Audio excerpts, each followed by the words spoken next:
Kebakaran di Lapas Kelas 1 Tangerang mengungkap fakta lapas yang dibangun 42 tahun lalu tidak pernah ada perbaikan instalasi listrik.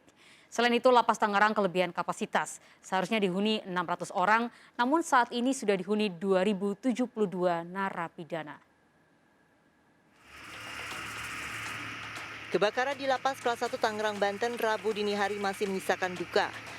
41 narapidana tewas, 8 lainnya luka bakar dan 80 narapidana luka ringan.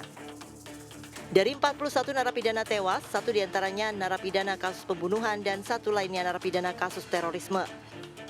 Sementara 39 narapidana lainnya merupakan narapidana kasus narkoba. 2 diantaranya warga negara asing, yaitu warga negara Afrika Selatan dan warga negara Portugal. Menteri Hukum dan HAM menyebutkan saat peristiwa terjadi petugas lapas langsung menghubungi pemadam kebakaran.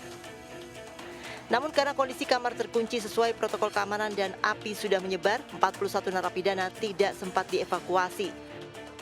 Sementara 80 lainnya berhasil dievakuasi dan dilarikan ke RSUD Kabupaten Tangerang untuk dirawat intensif. Menkumham mengakui Lapas Tangerang mengalami kelebihan kapasitas. Lapas Kelas 1 Tangerang ini dibangun tahun 1972.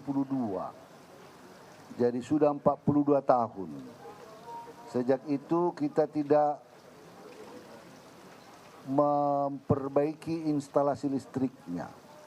Ada penambahan daya tetapi instalasi listriknya masih tetap. Lapas Tangerang ini over kapasitas 400%.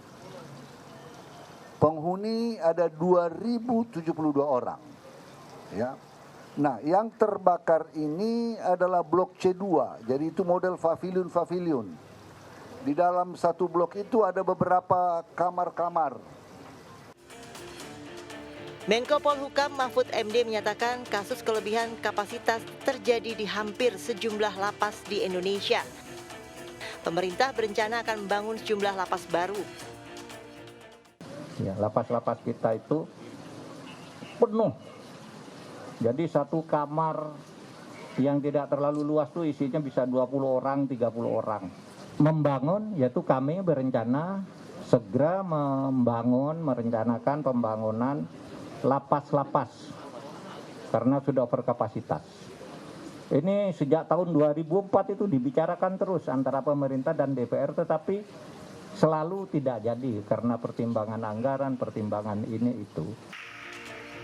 Sebagian besar penghuni lapas di tanah air adalah napi narkoba yang jumlahnya lebih dari 50%. Terkait kasus narkoba, bandar dan pengedar akan tetap dihukum di penjara. Sementara korban akan direhabilitasi agar penjara tidak penuh.